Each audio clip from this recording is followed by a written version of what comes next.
हाय दोस्तों, उम्मीद करता हूँ बहुत अच्छे होंगे। Sardar Patel coaching centre channel में बच्चे आप लोग का बहुत बहुत स्वागत है।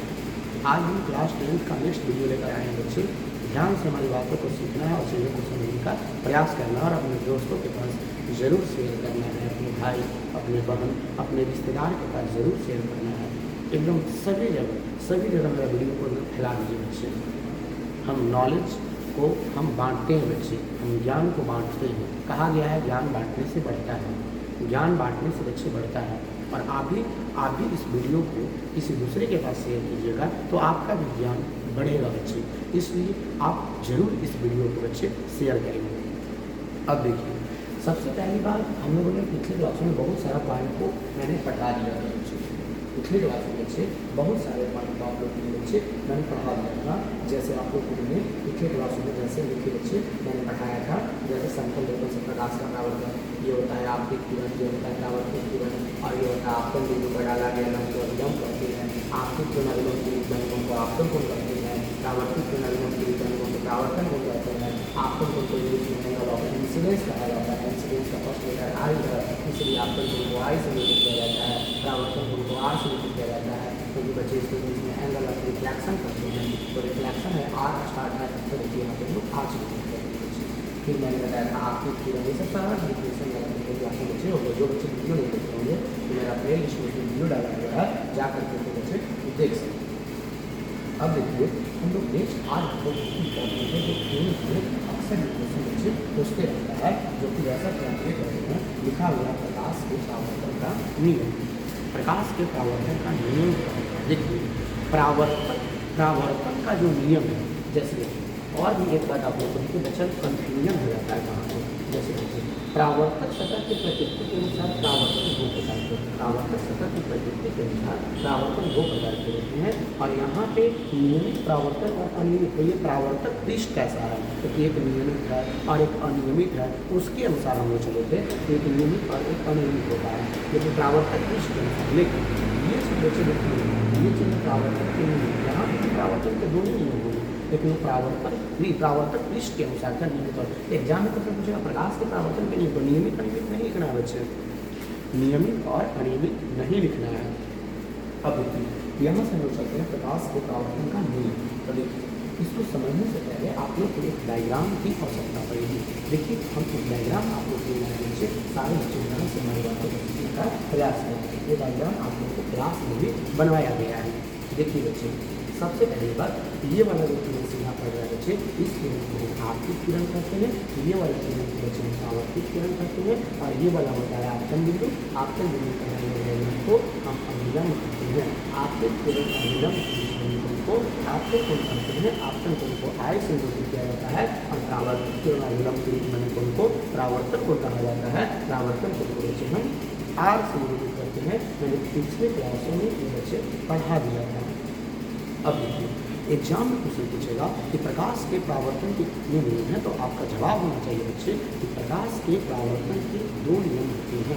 प्रकाश के परावर्तन के बच्चे दो नियम होते हैं, जिसमें हम सबसे पहला नियम की बात करते हैं। तो कहिएगा पहला नियम कहिएगा कि आपकी किरण परावर्तित किरण और आपतन बिंदु पर डाला गया अभिलंब।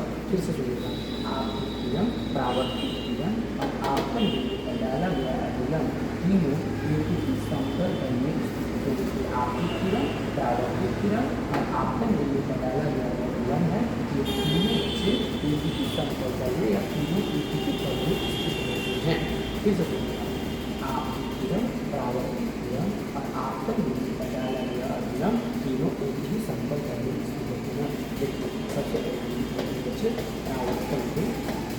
परावर्तन के दो नियम होते हैं। ध्यान देना चाहिए, परावर्तन के दो नियम होते हैं। परावर्तन के दो नियम होते हैं, जिसमें हम पहला नियम की बात कर रहे हैं। सारे बच्चों लिखा हुआ है आपकी किरण, आपकी आने वाली किरण जो आने वाली किरण बच्चे, इस किरण को बच्चे में आपकी किरण करते हैं। आपकी किरण, उसके बाद हम चलते हैं बच्चे परावर्तित किरण। आपकी किरण परावर्तित किरण और आपतन बिंदु पर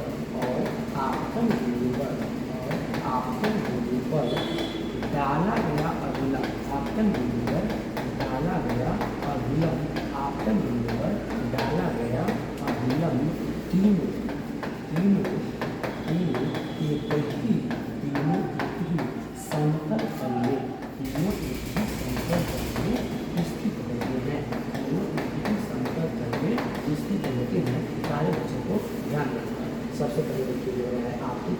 ये परावर्तित किरण और ये आपतन बिंदु पर डाला गया अभिलंब, तीनों एक ही समतल तल में स्थित होते हैं, तीनों एक ही समतल तल में स्थित होते हैं। ये परावर्तन का बच्चे पहला नियम है। देखिए दूसरा नियम की अगर बात करते हैं, दूसरे नियम की बात करते हैं, ध्यान देना। देखिए ये जो आपतन कोण आई है और ये जो परावर्तन कोण आ है, दोनों एक दूसरे के बराबर होते हैं। देखिए यहाँ पे आपतन कोण, आपतन कोण, आपतन कोण और आपतन कोण और परावर्तन कोण, आपतन कोण और परावर्तन कोण, आपतन कोण और परावर्तन कोण दोनों, आपतन कोण और परावर्तन कोण दोनों एक दूसरे के, दोनों एक दूसरे के, दोनों एक दूसरे के बराबर होते हैं, दोनों एक दूसरे के बच्चे बराबर होते हैं, बराबर होते हैं। अर्थात अर्थात ध्यान देगा, देखेंगे अर्थात अर्थात आपतन कोण और परावर्तन कोण, तो आपतन कोण दोनों उत्पत्ति है आई से, अर्थात कोण आई बराबर कोण आई, कोण आई, आपतन कोण आई, कोण आई बराबर कोण आई। कहने का मतलब आपतन कोण और परावर्तन कोण दोनों एक दूसरे के बच्चे बराबर होते हैं। तो देखिए सबसे पहले एग्जाम में क्वेश्चन पूछेगा परावर्तन के कितने नियम होते हैं, तो आप कहिएगा परावर्तन के 2 नियम होते हैं। परावर्तन के कितने नियम बच्चे? 2 नियम होते हैं, 2 नियम एकदम याद रखना बच्चे। परावर्तन के 2 नियम होते हैं। परावर्तन के कितने नियम? 2 नियम होते हैं। पहला सुनिएगा, फिर से एक बार बोल देना, सुनिएगा। आपतित किरण, परावर्तित किरण और आपतन बिंदु पर डाला गया अभिलंब तीनों एक ही समतल तल में स्थित होते हैं। फिर से एक बार और बोलेंगे।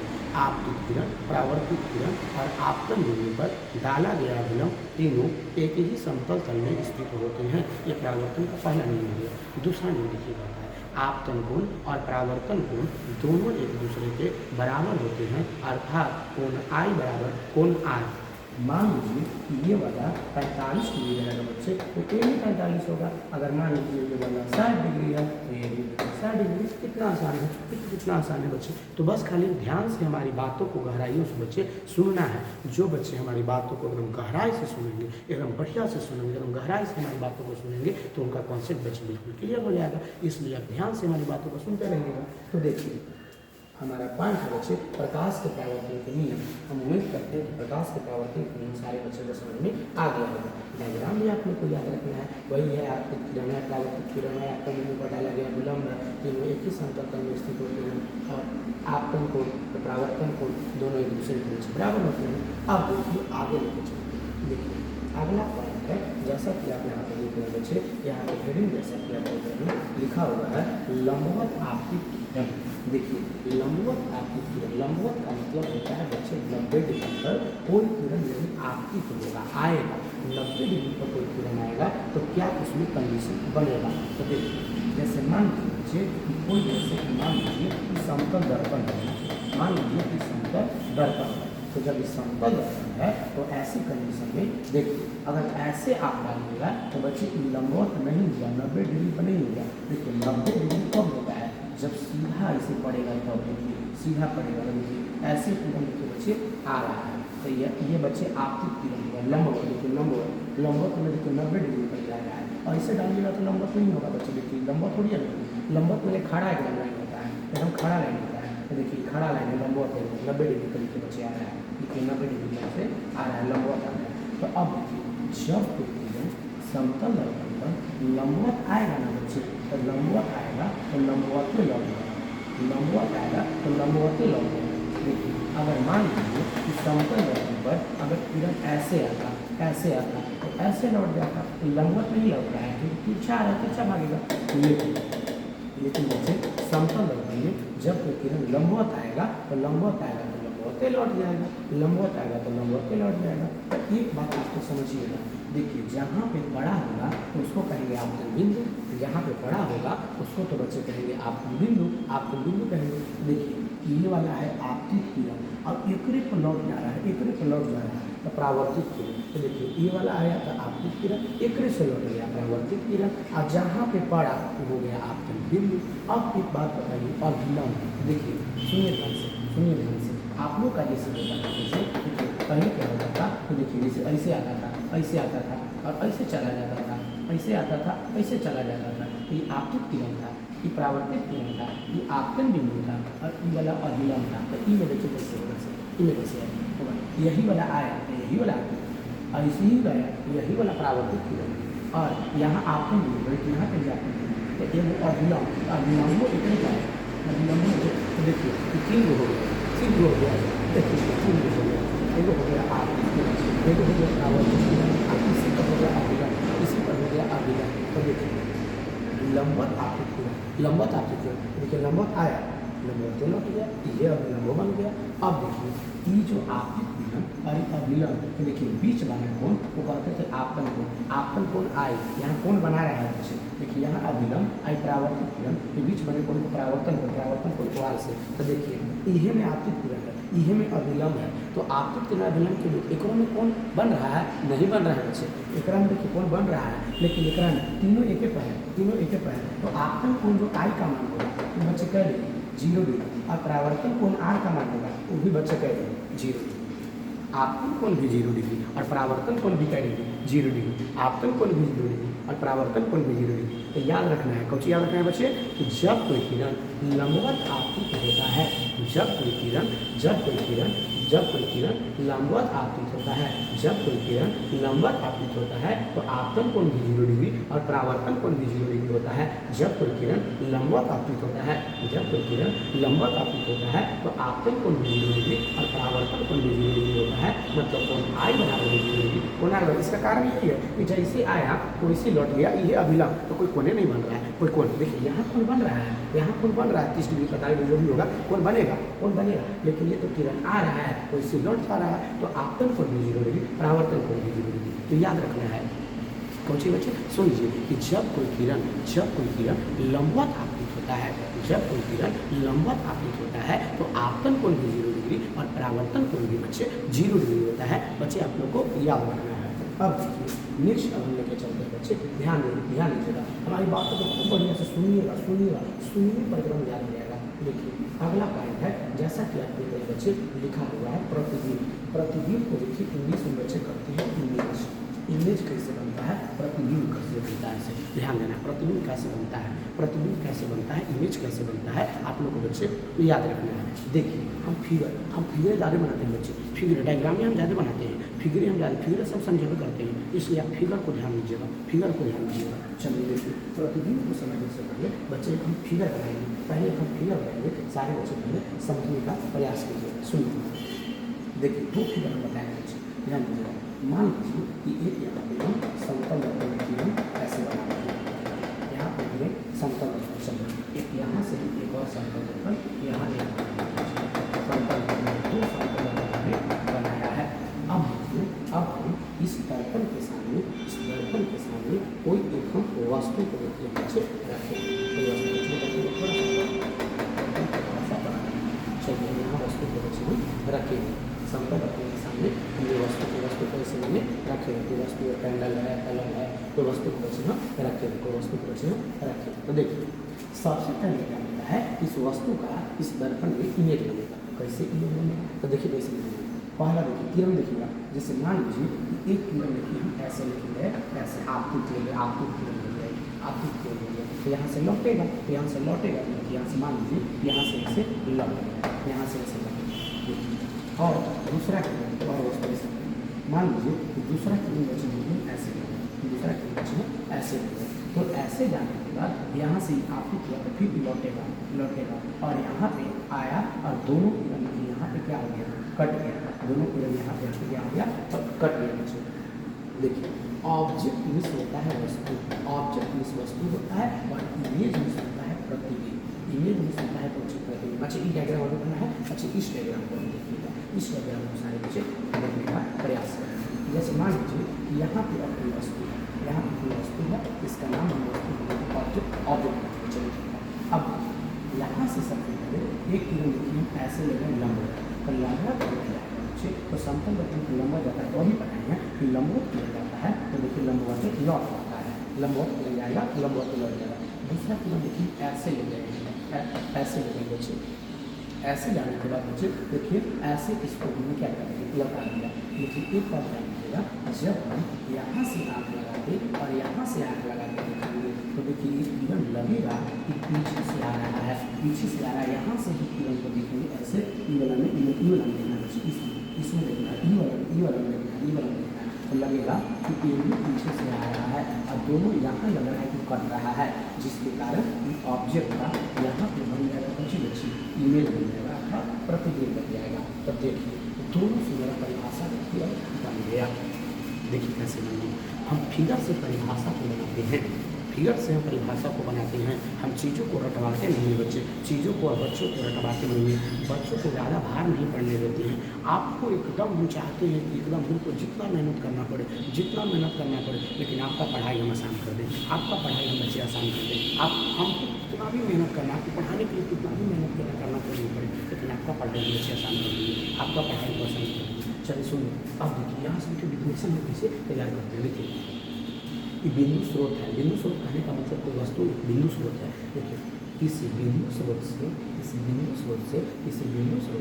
निकलने वाली प्रकाश की किरणें, किसी बिंदु स्रोत से निकलने वाली प्रकाश की किरणें परावर्तन, देखिए परावर्तन बराबर है, इसमें भी देखिए परावर्तन होता है, परावर्तन या अपवर्तन। जब हम प्रकाश के अपवर्तन पढ़ाएंगे तो वहाँ पे भी प्रतिबिंब का परिभाषा होगा, लेकिन यहाँ पे ही हम लोग दोनों लेके चलते हैं। कहते हैं किसी बिंदु स्रोत से निकलने वाली प्रकाश की किरणें परावर्तन या अपवर्तन के बाद जिस बिंदु पर मिलती है, देखिए जिस बिंदु पर मिलती है या जिस बिंदु पर मिलती हुई प्रतीत होती है। देखिए वास्तव में मिल रहा है, वास्तव में बच्चे मिल रहा है, लेकिन ये मिलता हुआ प्रतीत, देखिए इमेजिनरी लाइन है, मिलता हुआ प्रतीत होता है, उसी बिंदु को वस्तु का प्रतिबिंब कहा जाता है। फिर से किसी बिंदु स्रोत से ध्यान दीजिएगा, किसी बिंदु स्रोत से निकलने वाली प्रकाश की किरणें परावर्तन या अपवर्तन के बाद जिस बिंदु पर मिलती है, देखिए इसमें कहेंगे मिलती है, और इसमें कहेंगे कि मिलती हुई प्रतीत होती है। परावर्तन या अपवर्तन के बाद जिस बिंदु पर मिलती है या जिस बिंदु पर मिलती हुई प्रतीत होती है, उस बिंदु को वस्तु का प्रतिबिंब कहा जाता है। फिर से सुनिएगा, गहराई से सुनिएगा। जो बच्चे गहराई से हमारी बातों को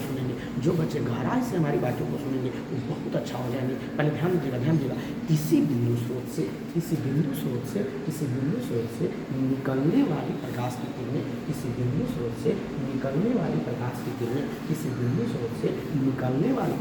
किरणें, परावर्तन या अपवर्तन के बाद, एगो जोड़ देना है अपवर्तन भी, क्योंकि अपवर्तन भी पढ़ाएंगे उसमें आगे वाले चैप्टर में। परावर्तन या अपवर्तन के बाद जिस बिंदु पर मिलती है या जिस बिंदु पर मिलती हुई प्रतीत हो रहा है, जिस बिंदु पर मिलती है या जिस बिंदु पर मिलती हुई प्रतीत होती है, उस बिंदु को वस्तु का प्रतिबिंब कहा जाता है। एक प्रतिबिंब देखिए बोलते हैं, देखिए किसी बिंदु स्रोत से निकलने वाली प्रकाश की किरणें परावर्तन के बाद या अपवर्तन के बाद जिस बिंदु पर मिलती है या जिस बिंदु पर मिलती हुई प्रतीत होती है, उस बिंदु को वस्तु का प्रतिबिंब कहा जाता है। हम उम्मीद करते हैं आपके बच्चे प्रतिबिंब आपके समझ में आ गया होगा। हमारा हेडिंग है बच्चे प्रतिबिंब। अब देखिए, अब इस डायग्राम से देखिए दो डायग्राम क्यों बनाए। दो डायग्राम बनाने का मेरा ये मेन मकसद हुआ बच्चे कि प्रतिबिंब दो प्रकार के होते हैं। बच्चे ध्यान रखिएगा, प्रतिबिंब दो प्रकार के होते हैं। देखिए ये जो प्रतिबिंब है बच्चे, इस प्रतिबिंब है वास्तविक प्रतिबिंब। देखिए इस प्रतिबिंब को हम बच्चे कहते हैं वास्तविक प्रतिबिंब, और ये जो यहाँ प्रतिबिंब बन रहा है, इस प्रतिबिंब को हम कहते हैं काल्पनिक। इस प्रतिबिंब को बच्चे कहते हैं काल्पनिक प्रतिबिंब। देखिए सबसे पहले आपको ध्यान रखना है, प्रतिबिंब दो प्रकार के होते हैं, एक होते हैं वास्तविक प्रतिबिंब और एक होते हैं बच्चे कौन से काल्पनिक। अब देखिए काल्पनिक का मतलब एक और होता है जिसे हम आभासी प्रतिबिंब भी कहते हैं। तो आप सुनिए ध्यान से। देखिए वास्तविक प्रतिबिंब, देखिए कटान से बन रहा है, रियल में यहाँ बन रहा है, लेकिन यहाँ रियल में नहीं बन रहा है, लग रहा है कि पीछे जाके कट रहा है, लग रहा है कि पीछे जाके कट रहा है, लेकिन मेरी में यहाँ जाके कटता नहीं है, इसीलिए इसको काल्पनिक प्रतिबिंब या आभास हो रहा है, खाली लग रहा है कि पीछे जाके कट रहा है। तो देखिए सबसे पहला प्रतिबिंब का डेफिनेशन मैंने आप लोग को बता ही दिया है। नेक्स्ट पॉइंट यहाँ पे आप देखेंगे बच्चे, यहाँ पे नेक्स्ट पॉइंट देखेंगे बच्चे, यहाँ पे लिखा हुआ है प्रतिबिंब दो प्रकार के होते हैं। एक पहला है जिसे हम लोग कहते हैं वास्तविक प्रतिबिंब, और दूसरा जिसे हम बच्चे कहते हैं बच्चे काल्पनिक प्रतिबिंब। तो देखिए वास्तविक प्रतिबिंब किसे कहते हैं, तो देखिए डिफिनेशन बस उसी के जैसा बनिएगा। कहिएगा किसी बिंदु स्रोत से निकलने वाली प्रकाश की किरणें परावर्तन या अपवर्तन के बाद जिस बिंदु पर मिलती है, बस केवल मिलती है कहिएगा, जिस बिंदु पर मिलती है उस बिंदु को वस्तु का वास्तविक प्रतिबिंब कहा जाता है, उस बिंदु को वस्तु का वास्तविक प्रतिबिंब कहा जाता है। तो देखिए काल्पनिक प्रतिबिंब से बोलिएगा बच्चे, किसी बिंदु स्रोत से निकलने वाली प्रकाश की किरणें परावर्तन या अपवर्तन के बाद जिस बिंदु पर मिलती हुई प्रतीत होती है, जिस बिंदु पर मिलती हुई प्रतीत होती है उस बिंदु को वस्तु का काल्पनिक प्रतिबिंब या आभासी प्रतिबिंब कहा जाता है। देखिए वास्तव में मिल रहा है, लेकिन वास्तव में नहीं मिल रहा है, तो केवल परिभाषा में यही लिखना है कि इसमें मिलती हुई प्रतीत होती है, और इसमें बोल देना है कि इसमें मिलती है, और इसमें बोल देना है मिलती हुई प्रतीत होती है, इसमें मिलती है और इसमें कह देना है मिलती हुई प्रतीत होती है। बस दोनों में ऐसी है, परिभाषा केवल शुरू कर देना है। इस बिंदु स्रोत से निकलने वाली प्रकाश की किरणें परावर्तन या अपवर्तन के बाद जिस बिंदु पर मिलती है उसे वास्तविक प्रतिबिंब, और जिस बिंदु पर मिलती हुई प्रतीत होती है उस वस्तु का काल्पनिक प्रतिबिंब कहा जाता है। बस बच्चे वास्तविक और काल्पनिक हो गया। अब बच्चे हम दोनों में फिगर भी ध्यान रखिएगा, एगो में एक फिगर बन जाएगा, एगो में इसमें फिगर बन जाएगा। अब नेक्स्ट का बच्चे क्या करता है ध्यान दीजिएगा। देखिए बहुत इंपॉर्टेंट पॉइंट हम लेकर आए बच्चे, ध्यान दीजिएगा। देखिए ये भी क्वेश्चन एग्जाम में क्वेश्चन पूछते रहता है बच्चे, वास्तविक प्रतिबिंब और काल्पनिक प्रतिबिंब में बच्चे का अंतर क्या है, वास्तविक प्रतिबिंब और काल्पनिक प्रतिबिंब में अंतर क्या है, ध्यान दीजिएगा। तो देखिए एक सीधा देखिए अंतर हम लोगों को डायग्राम से क्लियर है, डायग्राम से एकदम क्लियर है। सारे बच्चे ध्यान दीजिएगा, डायग्राम को देखते रहिएगा, ध्यान दीजिएगा। देखिए वास्तविक प्रतिबिंब काल्पनिक प्रतिबिंब में अंतर, तो देखिए कैसे अंतर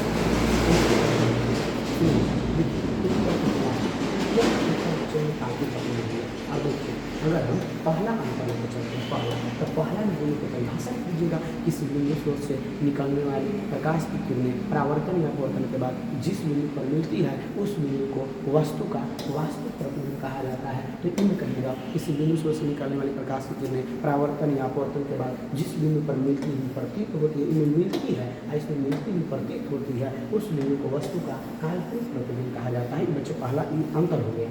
तो देखिए दूसरा, देखिए फिगर में देखने को बोल दीजिएगा, फिगर में सब चीज़ होता है। देखिएगा वास्तविक प्रतिबिंब वास्तविक कटान से बनता है, वास्तविक प्रतिबिंब वास्तविक कटान से बनता है, काल्पनिक प्रतिबिंब काल्पनिक कटान से बनता है, वास्तविक प्रतिबिंब वास्तविक कटान से बनता है, काल्पनिक प्रतिबिंब काल्पनिक कटान से बनता है। तो देखिए दो अंतर हो गया, वास्तविक प्रतिबिंब वास्तविक कटान से बनता है, और इसमें कहिएगा कि काल्पनिक प्रतिबिंब काल्पनिक कटान। देखिए वास्तविक कटान और काल्पनिक कटान क्या है, वास्तव में जाके कट रहा है, लेकिन काल्पनिक कटान केवल कल्पना कर रहे हैं, केवल कल्पना कर रहे हैं। देखिए डॉटेड लाइन है, काल्पनिक कटान ही वास्तविक कटान ही काल्पनिक कटान। तो देखिए कहिएगा वास्तविक प्रतिबिंब वास्तविक कटान से बनता है और काल्पनिक प्रतिबिंब काल्पनिक कटान से बनता है। तीसरा देखिएगा, देखिए फिगर में देखेंगे, फिगर में देखिए फिगर में से देखते हैं, फिगर में से देखते हैं, ध्यान दीजिएगा। फिगर में देखते हैं, देखिए कहता है वास्तविक प्रतिबिंब दर्पण के सामने होता है और काल्पनिक प्रतिबिंब दर्पण के पीछे। देखिए दर्पण है, दर्पण के सामने बन रहा है, अभी देखिए दर्पण के पीछे। फिर से पहला में देखिए दोनों की परिभाषा होगी, दूसरा में वास्तविक प्रतिबिंब वास्तविक कटान से बनता है, काल्पनिक प्रतिबिंब काल्पनिक कटान से बनता है।